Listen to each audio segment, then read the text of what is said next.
Uthman is the ambassador and he's been killed. That's an act of war. We will retaliate against that as an act of war.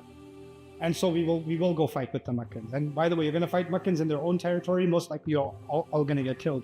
Which is why some Sahaba said this bay'ah, this pledge, was a pledge to the death. Others said no, this was a pledge to get justice. But it means the same thing. It boils down to the same thing. So, and this pledge will also be mentioned in guess what surah?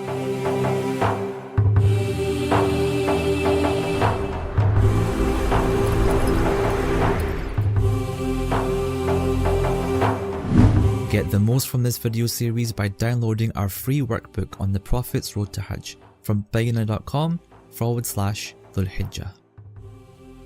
Alhamdulillahi Rabbil Alameen, wassalatu wassalamu ala sayyidil anbiya'i wal mursaleen, wa ala alihi wa sahbihi ajma'een, amma ba'd. Assalamu alaikum wa rahmatullahi ta'ala wa barakatuh. So far I've spoken to you about two people that came to try to negotiate with the Prophet sallallahu alaihi wasallam. Neither of them were from Mecca. So the first of them came from the tribe of Khuza'a, Budail or Badil. And then the second one, Urwa, was one of the elite leaders of the Taif region. He was a Thaqafi. So he came and his negotiations, as we saw, failed. And at the end of it, and even though he left offended, he was also kind of overwhelmed by the unity of the Muslims and the way they honor the Prophet ﷺ. So he demonstrated that to the Quraysh and let them know, listen, you guys don't have anything on these people.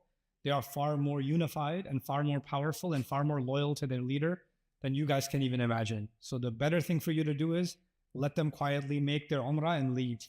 That's the smarter play for you. I mean well for you. But they dismissed his advice. The third thing that happened was the Prophet ﷺ thought that maybe sending someone from Medina, because you know the Quraysh primarily have a problem with the Meccans, right? The Meccans who left, the Muhajirun. So maybe sending a Muslim in from Medina might be neutral and they might be willing to speak with him. So they send Khirash bin Umayyah al-Khuza'i and they recognize the camel and they beat him up. And they basically beat him up, and then somebody recognized that he's from their tribe and he let them go. He was actually not a Medinan, but he was from Khuza'a also. So he got let go and he came back, meaning no conversation happened. So now there's been two attempts from the outskirts and one attempt from the Muslims, but no conversations are moving forward. But then what happens is another side, so one side is Ta'if, Khuza'a, etc. Another side, neighbor, is actually the Kinaan region, the Kinana. And one of their big leaders is Al-Hulais. I know there's a lot of names, but it's important to remember some of these names because this one's actually pretty significant. His name is Hulais. And Hulais, what you should know about him is he has a lot of respect for the Kaaba. And he's a religious guy. So even you could be pagan, you don't believe in Islam, but you can still be religious. And part of his religious outlook was he had a lot of respect for the Kaaba and the rituals of the Kaaba. And a lot of the rituals of the Kaaba, you should know for your own knowledge, even the non-Muslims that were doing pagan worship at the Kaaba, a lot of that pagan worship was just the deformed version of what Ibrahim alayhi salam taught originally thousands of years ago. It just went through many mutations and it became this pagan thing. But some of the stuff that was in there was actually still original. Like they were doing tawaf, and tawaf was something taught to Ibrahim alayhi salam. At-ta'ifin wal-akifin ar-ruka' as-sujud. They were still sacrificing the animals. And the sacrifice of the animal was taught to Ibrahim alayhi salam. So even though they had a lot of shirk, if you peel off the layers of the shirk, behind it were actually remnants of the religion of Ibrahim alayhi salam still, right? So, and part of those are common to Islam. The Muslims brought animals to sacrifice. The mushrikun also used to have animals to sacrifice.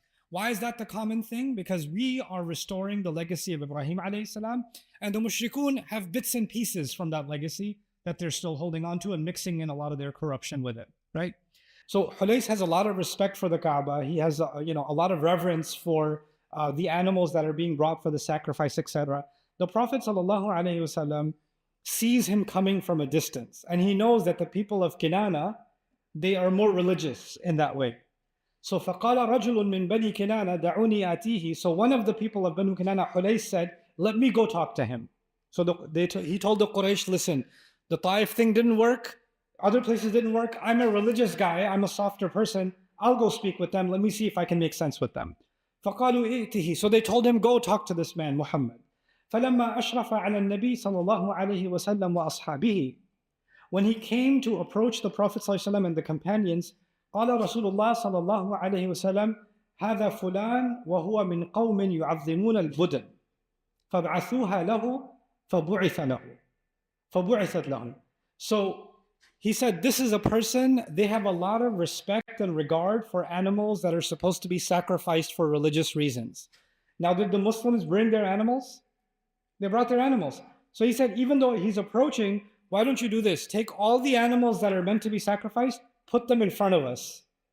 So the first thing he's going to see is he's not going to see the Muslims, he's going to see the animals that are supposed to be sacrificed, and he has respect for that already. So he's like, oh, they're here on a sacred pilgrimage? These are sacrificial animals. And as he got closer, وَاسْتَقْبَلَهُ النَّاسُ يُلَبُّونَ, and as he came closer to the people, he noticed that the people were doing talbiyah. لَبَّيْكَ اللَّهُمَّ لَبَّيْكَ لَبَّيْكَ لَا شَرِيكَ لَكَ لَبَّيْكَ. They were remembering God. They were remembering Allah. So he's like, this is not war. These people are here to worship God. They brought their animals for the sacrifice. That's why they're here. Why am I here to negotiate with them? فَلَمَّا رَأَى ذَلِكَ قَالَ سُبْحَانَ اللَّهِ. When he saw that, he said, you know, Subhanallah is said in classical Arabic when you see something blasphemous, when you see something that is an affront to God, something offensive to Allah. That's when you say Subhanallah. So when he says Subhanallah, it's almost like he's saying, God forbid, مَا يَنْبَغِي لِهَؤُلَاءِ أَنْ يُصَدُّوا عَنِ الْبَيْتِ. It's not okay for these people to be prevented from going to the house. This is wrong. These people shouldn't be here. They should have a right to go to the Kaaba. He hasn't even come to negotiate, and he became an advocate for the Muslims. So the guy from Kinana, Hudais.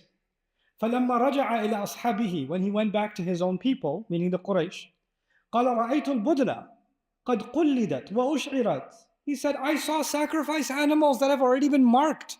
This is a sacred journey. How are you stopping this from happening? فَلَمَّا أَرَى أَنْ يُصَدُّوا عَنِ الْبَيْتِ فَمَا أَرَى أَنْ يُصَدُّوا عَنِ الْبَيْتِ.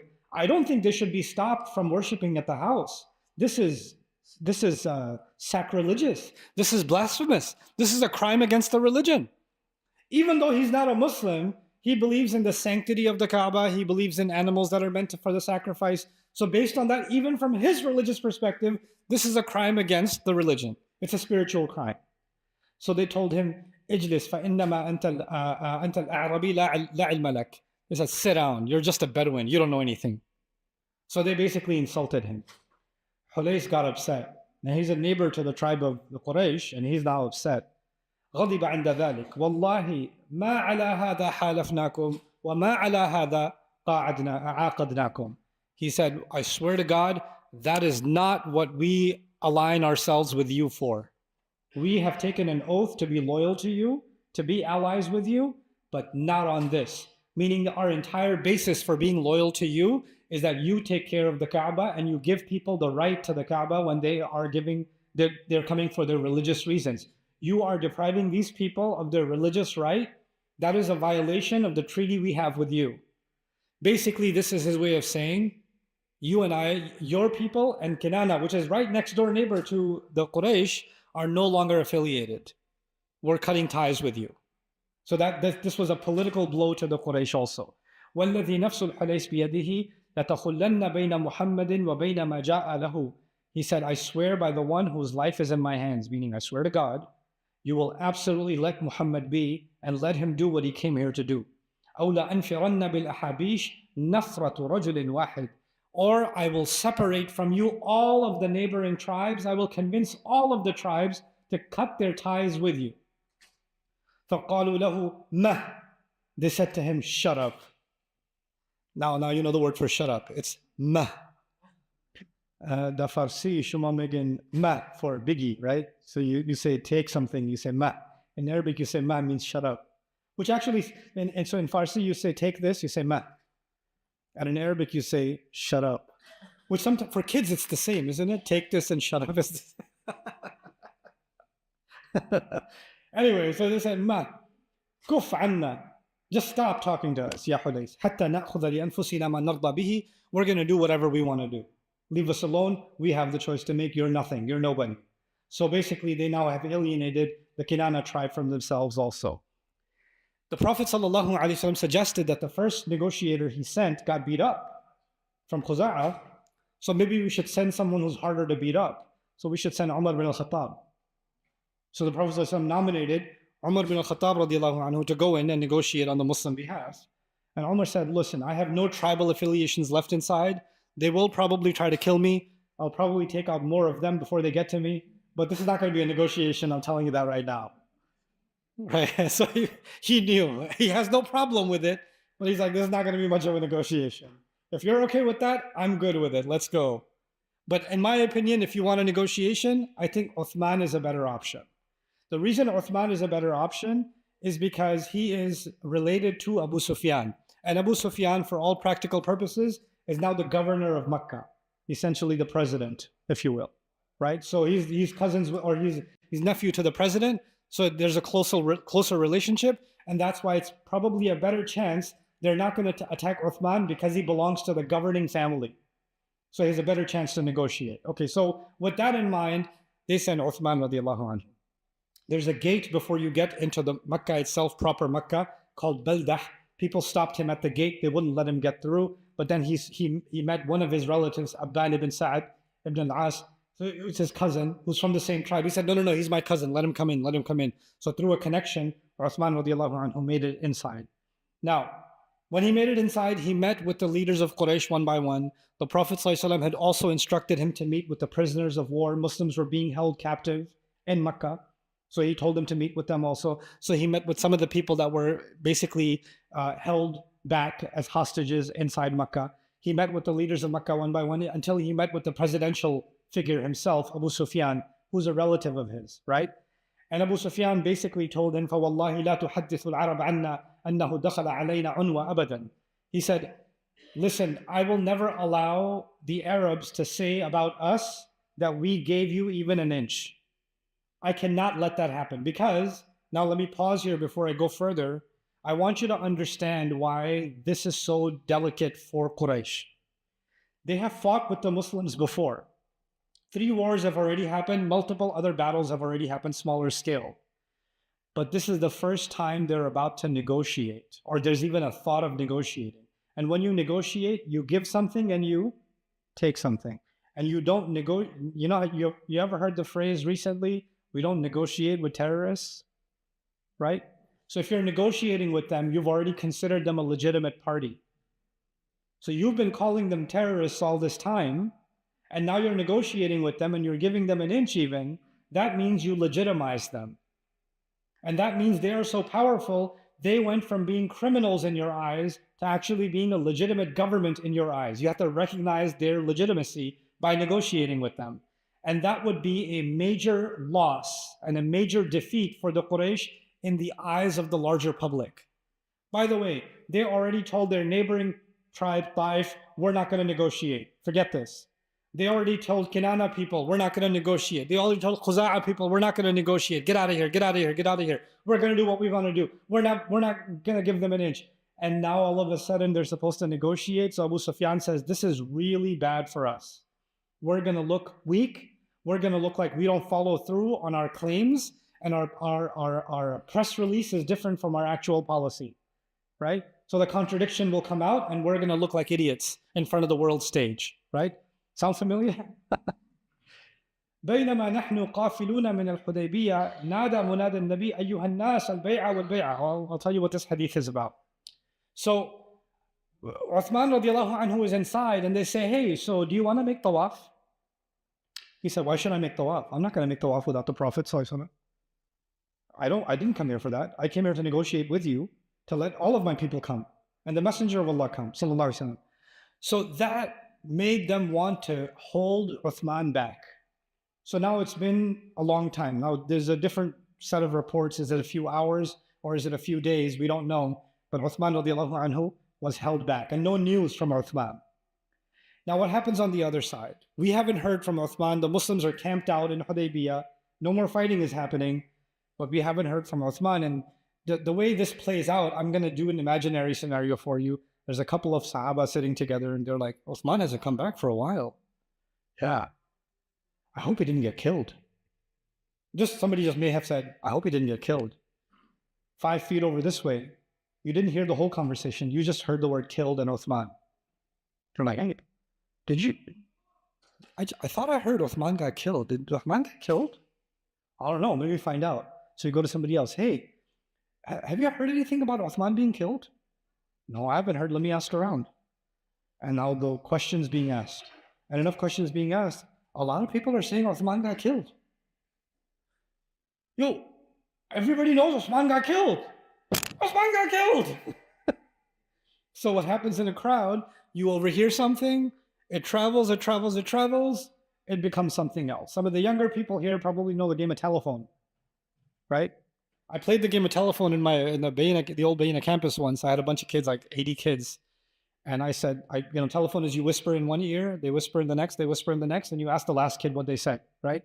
So I whispered in the first child ear, Bob punched Joe. That's what I said to him, Bob punched Joe. And he's supposed to whisper that. And we went through 80 kids. By the time we got to the 80th kid, I said, what did you hear? He said, Sallallahu Alaihi Wasallam.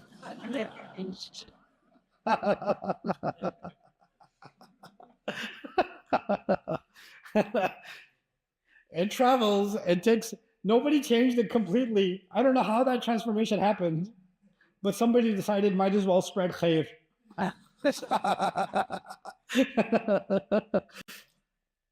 Now Rasulullah ﷺ is also getting worried, and the rumor is spreading to the point where he's convinced, and Allah, to test the believers, sent Jibreel alayhi salam to the Prophet ﷺ. Call the followers and make them take a pledge with you. Make them take a pledge with you. So he called. The Prophet ﷺ told one of his people to make a call to gather all the Muslims. بَيْنَمَا نَحْنُ قَافِلُونَ مِنَ الْحُدَيْبِيَّةِ. When we were settled in our caravan in Hudaibiyyah, نادى منادى النبي عليه الصلاة والسلام أيها الناس البيعة البيعة. The caller assigned by the Prophet ﷺ called, people, bay'ah, bay'ah, pledge, pledge, time to take a pledge. Pledge means you put your hand in somebody's hand and you take an oath. That's what a pledge is. That's what a bay'ah is. Okay? نزل روح القدس. The angel Jibreel came down. He's asking for a pledge. That's the announcement. The Muslims start gathering. So فسرنا إلى رسول الله صلى الله عليه وسلم وهو تحت شجرة ثمرة بايعناه فبايعناه. And we came to the Prophet ﷺ and he was under a tree and we took a pledge with him there. The pledge was to basically avenge Uthman. If he's been killed, we're going to avenge him. I know we didn't come here for war, but if you kill an ambassador, it's an act of war. Right? And if Uthman is the ambassador and he's been killed, that's an act of war. We will retaliate against that as an act of war.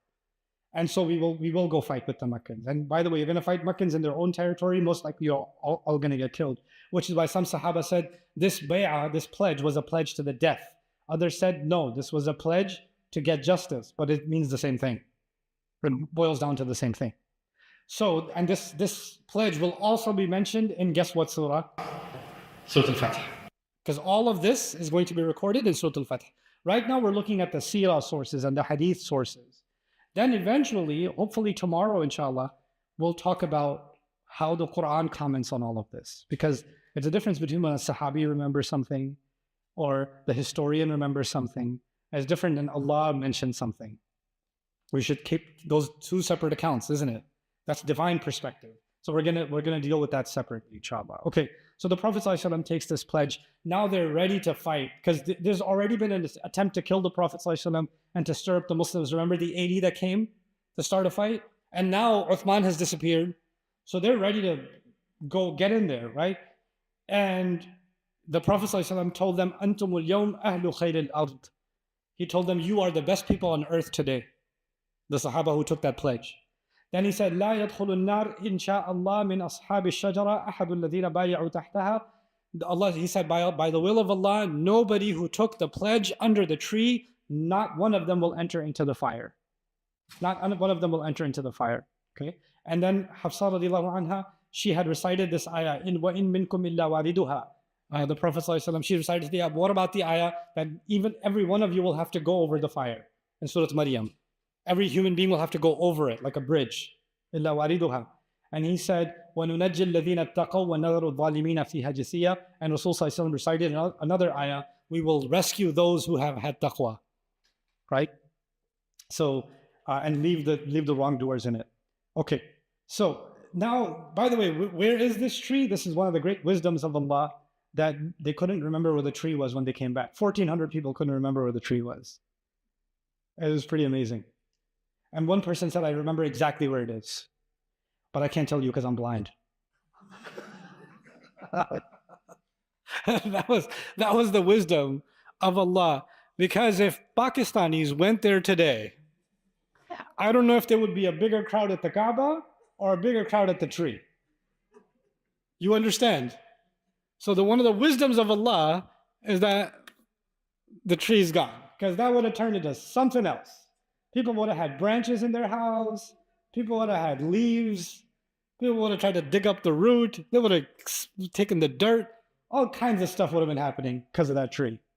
You know? And so, and this is actually one of the ways in which Allah protected our religion from falling into shirk, because Tawheed falls into shirk over generations. That's what happened with Nuh alayhi salam. And unfortunately, at some level, that still happens with the Muslims. Muslims go to the Kaaba, and the security people check the purses and bags and everything, right? But sometimes people are very good at hiding their scissors. And they will cut out a little piece of the ghilaf Kaaba, and then they keep it in their house, and they're like, and then they make salah and weird stuff. Why? This is shirk too. Because we didn't go to worship the Kaaba. We didn't go to worship. The Kaaba is just a stone.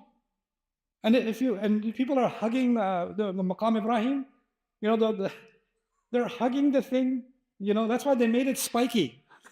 Because like too many hugs going on. This is the way of the people, this is the way of pagan religions. If you notice pagan religions, they do these things, right? And Shaitan wants to introduce these practices back into Islam. And Allah did not let that happen with our religion. But some people are very adamant on bringing it back, so they'll bring it back one way or the other. In fact, there are places in South Asia today where the name Islam is there, but all the practices are Hindu. The name is Islam, but actually it's, you know, what they call in Texas, lipstick on a pig, right? It's through and through, it's shirk. There's nothing like close to Tawheed in it. They'll be doing sajda to other than Allah. They will be making dua to other than Allah. They will be calling on multiple others to protect them and save them. هَؤُلَاء شُفَعَاؤُنَا عِنْدَ اللَّهِ. All the things Allah mentioned that the mushrikun would do, you can find. And those people call themselves Muslim. They're calling themselves Muslim. You can call yourself whatever you want. You know, it is, filth is filth. You could spray perfume on it, it's still filth. You know?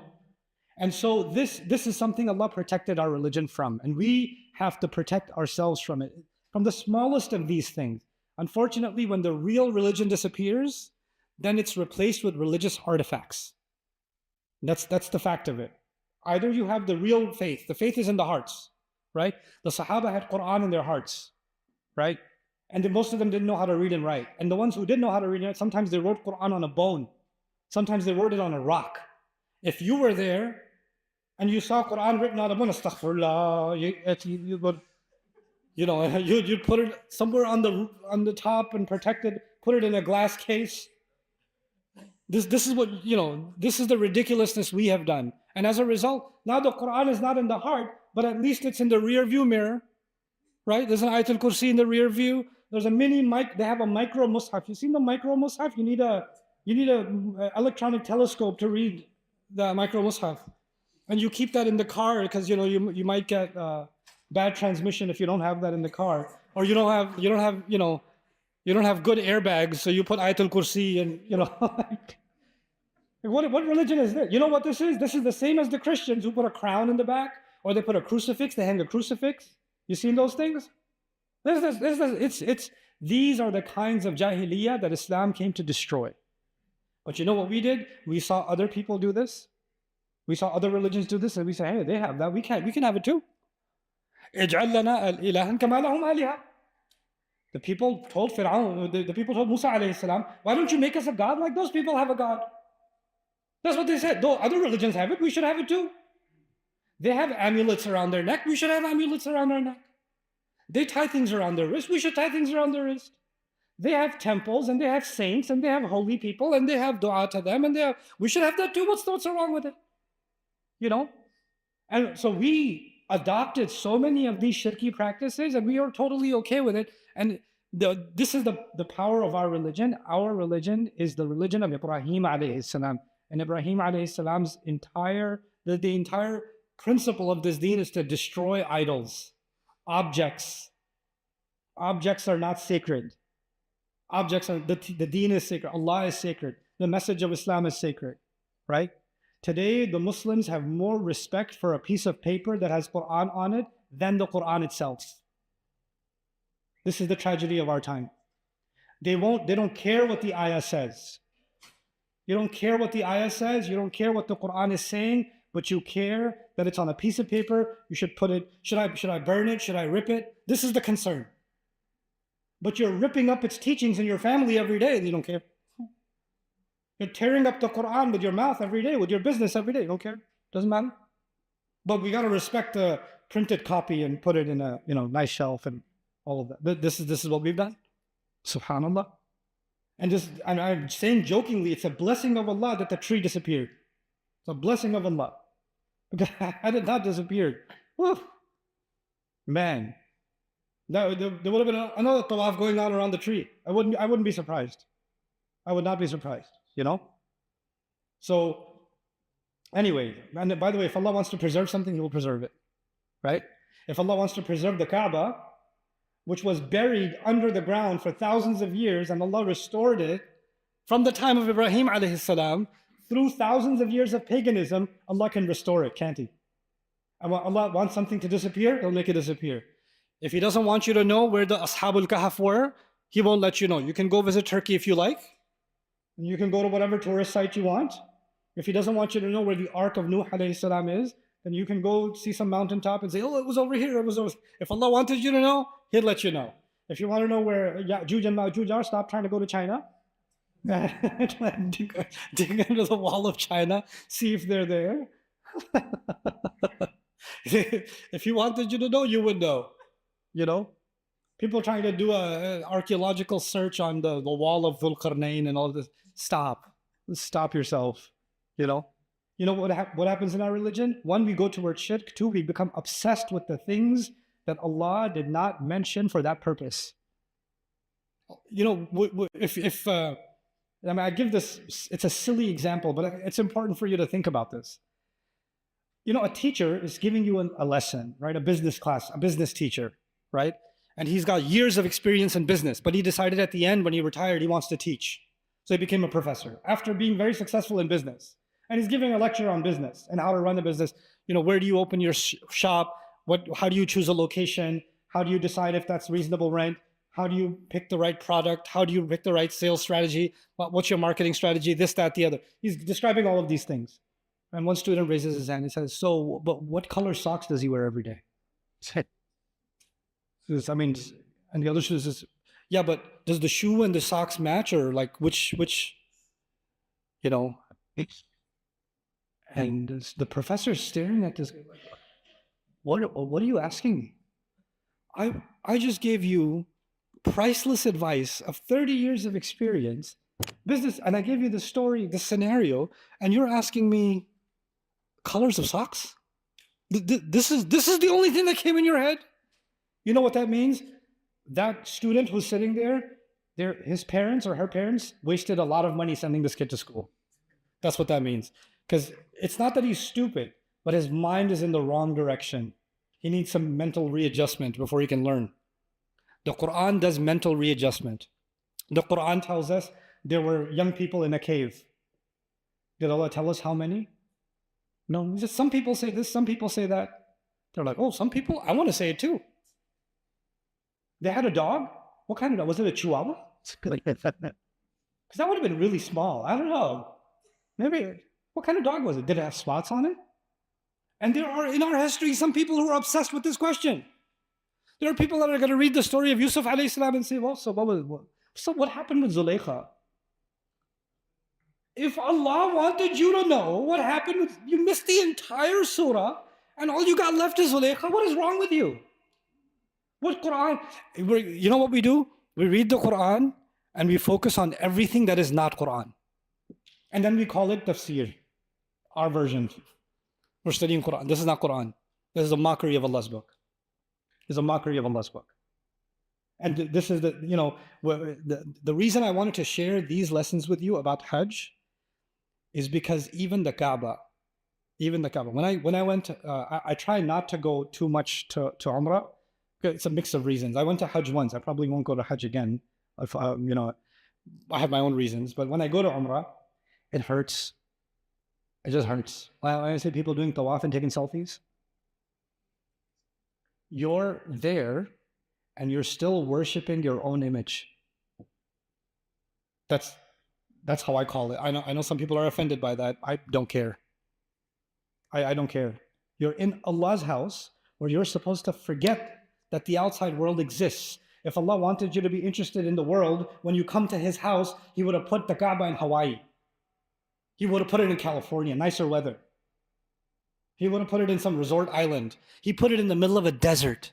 Not a tree grows there, man. Burning heat. What is He telling you? Forget the world and come here. Don't come here to be a tourist. Don't come here for yourself. Come here for your Rabb. Labbaik Allahumma labbaik. You come answering your call. You're dressed in the clothes you're going to be buried in. You're rehearsing when we're standing in front of Allah in the haram. You know what an Arafah? You know what that is, right? That's a convention every year, which is a rehearsal for Judgment Day. Because we're going to stand in front of Allah on Judgment Day. And you're going there and you're like, yeah, I'm at the Kaaba right now. Check this out. Make dua for me, guys.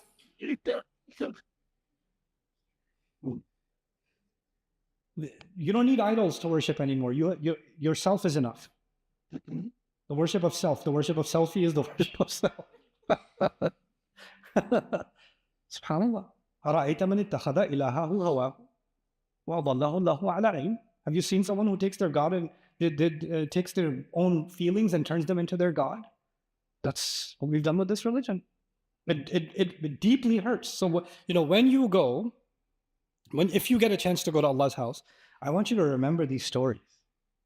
I want you to remember the blood that was spilled. I want you to remember the pain that they went through. They weren't going on a tourist site. They weren't going to share their pictures. That's not what was on their mind. They were going towards death. And we get to go because they did this. None of us would even have the sight of the Kaaba if they didn't do what they did.